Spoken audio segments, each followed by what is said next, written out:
What's going on, pro wrestling fans? My name is Jose Ramos Jr. Thank you for joining me on tonight's post-show reaction to Monday Night Raw. Now, I know I got the SmackDown Blue on right now, but rest assured, we're talking about Monday Night Raw. On a Monday Night Raw that wasn't actually live. I know it might have been a little bit confusing for some, but no, this Raw was taped due to WWE being on their European tour. It's something they typically do during the fall.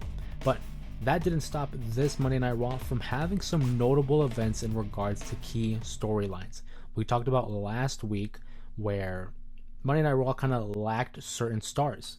I was talking about guys like the Judgment Day, guys like Damian Priest. We didn't have Rhea Ripley. We didn't have certain names in the arena. Well, it all makes sense because they were saved for the second half of that taping, airing obviously tonight. Monday Night Raw had a lot of the women involved as well. I know I looked at last week's Monday Night Raw and I thought, well, now that we're transitioning to 2 hours, it might be a little bit of an issue to fit on, a 2 hour show, so many talent. And of course, one of the main concerns being of the women's roster. But the women's roster had three important segments on this show. Let's start with the main event, obviously, because that's what we just saw.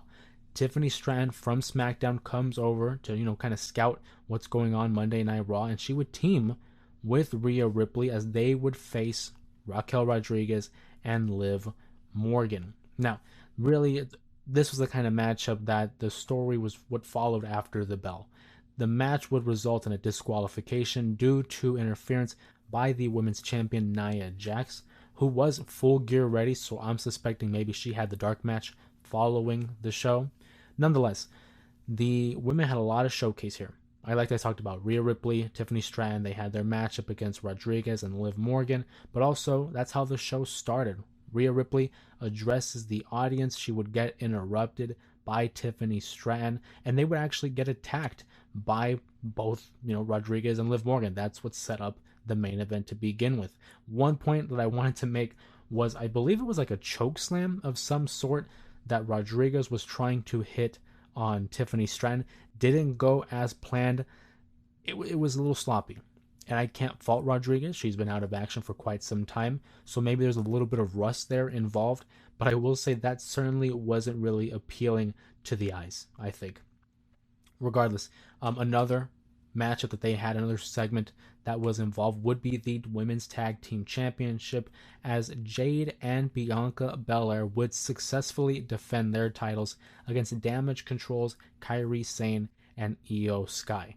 Nothing out of the ordinary. You have four of the most talented and athletic women on the roster. It's exactly what you thought it would have been. Just all out action. We had multiple segments of it. There was a commercial break in between, but I think it made perfect sense for the baby faces to go over in this case. I don't want the titles to get hot shotted here and there and, just be bouncing around in hot potato. I think it was smart to have the tag team champions retain their title, continue their title reign, and restore, a little bit of prestige to those tag titles and have others challenge. We saw Lash Legend and Miss Jackson in attendance for this event as well. We know they lost on Friday Night SmackDown, but that's not to say that they're not ready to have another go at it. They just might have to wait some time and get to the back of the line. But Jade and Bianca, tag team champions, I suspect that they will continue to be the tag team champions for quite some time. I think this inevitably will lead to the WrestleMania matchup between the two, which should be a banger. I mean, Jade Cargill, a powerhouse. Bianca Belair, a powerhouse. You're looking at two of the top women in this division. Now, Jade Cargill still relatively young. She came from AEW, and she hasn't really had that opportunity to have a singles run since they paired her up with Bianca Belair. But I think that's a smart thing to do. You want to pair her up with someone who knows what they're doing, is quite over with the audience, is likable with the audience. And over time, I think we're going to see kind of dissension and a little separation between the two. If I had to guess, I'm thinking Jade is the one that's going to turn heel. I think she came off as such a credible heel in All Elite Wrestling. I like the attitude of Jade. And in terms of the size, she is obviously bigger than Bianca Belair. I think it would benefit them both if Bianca were to portray the face and Jade were to portray the heel. Now, that wasn't the only tag team action that we would see, as Adam Pearce announces we will have a tag team tournament to crown the latest number one contenders for the Judgment Day's Tag Team Championship, which is something that I'm extremely happy about. If you paid attention to last week's set of videos, I had talked about how the tag team division within the WWE was kind of lacking interest. There was a lack of momentum. And now that we are, having this tournament, maybe it'll create a little bit of intrigue in regards to certain tag teams that are involved. Of course, with tonight's opener, it was the first round matchup. The Alpha Academy, would make their way out. That is Otis and Akira Tozawa. They would make their way out, and they would await their opponents. It wasn't announced who their opponents would be prior to the commercial break, but coming out of said break, we had a familiar Viking horn sounding out throughout the arena. And what a pleasant surprise it is that gone is the name the Viking Raiders. We are now back to the War Raiders. Triple H, who had ran NXT during the 2017-2019 run there, where the War Raiders were a fixture of the tag team division, has restored that credibility. Ever since coming to the main roster, they obviously had the names the Viking Experience and the Viking Raiders, but the War Raiders, that is really the name that caught on with so many fans. They looked great. It was nice having Eric and Ivar back together after Eric had his injury and was out of action for, I think, a year. It has been a long time since we had last seen him. They would get the victory over Otis and Akira Tozawa, advancing in the tournament. And here's to a long and healthy run for the War Raiders, who I think should be one of the top and premier tag teams on the Raw tag team division. Of course, next week it was announced that we would have another pair of tournament matches. Obviously, the New Day would be involved in one. I saw that Rey Mysterio and Dragon Lee will also be involved in separate matches. That is, but another thing that was very interesting was Braun Breaker. Braun Breaker had quite the present as well, because on this episode of Raw, I'm pretty sure it was apparent they had a lot of these promos, these vignettes, if you will, highlighting members of the roster. And Braun Breaker made it very apparent he's not finished with Jey Uso, not by a long shot. He said that he wanted to give that respect to Jey Uso when he won the championship, but it was that lack of respect that was reciprocated, I should say, that really forced his hand in attacking Jey Uso. It's announced that next week they will have a rematch for the Intercontinental Championship, which you better believe I'm looking forward to, because when you have two of the top single stars on Monday Night Raw going head to head, that's surely going to be the main event. It wouldn't be the only time that we see Braun Breaker on this episode of Raw, as well as he would defeat Kofi Kingston, to which he would try to attack him afterwards, but Woods would make the save, and then Jey Uso would make the save for both of them. And obviously, we got to talk about Jey Uso. Jey Uso is finding himself in the middle of the Bloodline saga. Obviously, he's a key player.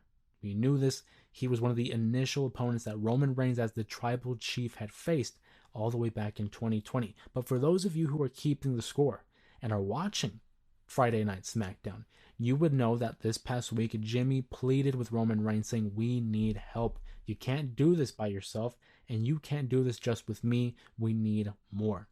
He pleaded with Roman Reigns saying, I know a guy. To which the crowd began to chant the famous word of Jey Uso. But Roman Reigns would go ahead and shut it all down by saying, no, yeet. That leads us here to Monday Night Raw, and as Jey Uso makes his way to the back, assuming that he's going to his locker room or to his dressing room, whatever they call it nowadays, he would find a familiar face. Such a familiar face that one would even say it's he himself. It was his twin, Jimmy Uso, and he asks his brother, do you have a second to talk? Jey Uso immediately shuts it down. He doesn't want any part of it. And how can you blame him? This is a family that is dysfunctional. He wanted out. He did not want to be a part of the manipulation, the manipulative nature of Roman Reigns. His own brother, Jimmy Uso, had cost him championship opportunities such as Gunther for the Intercontinental Championship. And he hasn't forgotten that. They had a matchup at WrestleMania 40 that Jey Uso would get the win in. And he, I'm guessing, is thinking he's past that. He doesn't have to go backwards. Why would he want to go backwards? He's the Intercontinental Champion now. He wants to move forward. It makes perfect sense to me. Later in the show, of course, Jimmy would continue to look for his younger brother, Jey, and he would find him again in another room, and Jey would urge his brother by saying, "No, I already told you no," and he said, "Get out of my face." And the hostility that was shared between Jey to Jimmy Uso could be felt through the screen. Jimmy obviously has a lot of work to do in order to regain the trust of his brother, Jey Uso. I think it's obvious, though, we will get there. I don't think that this story is yet over. If you ask me, and I had to put on my thinking cap here, what I think is going to end up happening, we have an Intercontinental Championship matchup scheduled for next week on Monday Night Raw. Don't be surprised if Jey Uso drops the title. And what I mean by that is I think the Bloodline, that being Solo Sikoa's bloodline, they're not stupid, right? They're not dumb. I think they're going to see Jey Uso as a potential threat. They're going to see that Jimmy's already reaching out. We need to eliminate the possibility of a Uso reunion. They come over to Monday Night Raw. They interfere, quite frankly. Maybe they cost him the championship, right? Maybe Jey Uso drops the title back to Braun Breaker as a result of an attack by the Bloodline, forcing his hand, and now deciding, you know what, they've cost me my title, I want my revenge. This isn't for you, Jimmy. It certainly isn't for Roman Reigns. It is for me. That is one way that they can go, and as it relates to a return, a reunion of that OG Bloodline. Or maybe Jey just wins the championship, or wins the championship match, I should say. He defeats Braun Breaker, which I think would be very interesting to see, because that would mean 2 clean victories over Braun Breaker. Is that ruining his push? Is that derailing the momentum he's had? I don't know. That depends on what you believe. I think he's strong enough to where he can bounce back from that. But something tells me that this is going to have a screwy finish. I don't think it's going to be clean. Either that or Jay's losing. That's yet to be seen. Also, in relation to the Bloodline, Cody Rhodes makes an appearance here on Monday Night Raw in order to confront Gunther, the World Heavyweight Champion, in preparation for their champion versus champion matchup at Crown Jewel. This would crown the very first Crown Jewel champion, of course. Don't know why they need to have a championship. Honestly, I think a little trophy would have sufficed, but here we go. They talk about the history of Cody Rhodes in St. Louis. That was a talking point here. That was the place that "We Want Cody" was first chanted, and he thanked the audience. He would be interrupted by Gunther, of course, and he would talk about what this would mean for both of them. What I like is Gunther, of course, with his verbal jabs, says to Cody that he is the secondary champion. And Cody Rhodes sticks up for himself, and I love when he does that. He tells him, hey, you got to remember that I defeated the most dominant champion that this company has ever seen in Roman Reigns, obviously referring to the main event to WrestleMania 40. Way to put it over. You know, that's a monumental event, not just for Cody, but for the WWE. It should be a talking point. Why wouldn't you want to refer to one of the biggest WrestleMania matches of one of the biggest WrestleManias of all time? In that promo as well, it's important to recognize, I'm sure other people caught it, but there was a couple of Brock Lesnar references there. I mean, he talked about him beating Brock Lesnar, with Seth Rollins referred to himself as the Beast Slayer. Like, I don't know. I don't know if it's just me reaching here for straws, but a couple of Brock Lesnar references there, and typically the WWE is very meticulous, methodical when they make these references. Is Brock Lesnar on his way back to the WWE? I mean, crazy things have happened. Obviously, with all the controversy surrounding that whole Mr. McMahon scandal and Brock Lesnar's name being attached to it, I think it might be a dangerous game that the WWE will be playing, but it is something to keep an eye on. On my final note here, I do want to talk about The Miz and R-Truth, and on a real quick note, almost as quick as their match, because R-Truth would get the victory over The Miz in a blink and you miss it type of finish. But one thing I wanted to point out was the inclusion of the Wyatt Six graphic. We've seen in the last couple of weeks that they've been popping up here and there whenever The Miz and Karrion Kross are on TV.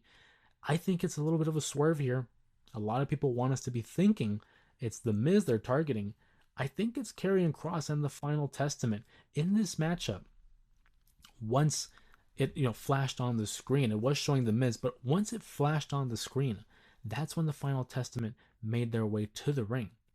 I think that's the group they're going to go after. I mean, look at the matchups here. Karrion Kross, the authors of Pain. You also have Scarlett as a result.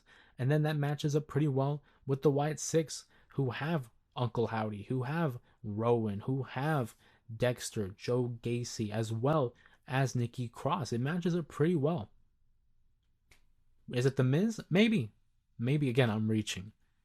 But something tells me it would make more sense to have the Final Testament up against the Wyatt Six. But that is a discussion for another time as we wrap up this post-show reaction to Monday Night Raw. I would love to hear your guys' thoughts on what happened tonight. Do you think Jey Uso sides with Jimmy Uso sooner rather than later? What were your thoughts on the presentation of the women's division on this newly revamped 2-hour Monday Night Raw? And for those who haven't already subscribed to the channel, please consider doing so in order to keep up to date with all the videos that are published here on the channel, like the post-show reactions, like my Friday 5 counts, or even the J Area podcast. And with that being said, of course, my name is Jose Ramos Jr. Thank you again for joining me on tonight's post-show reaction, and I'll see you next time.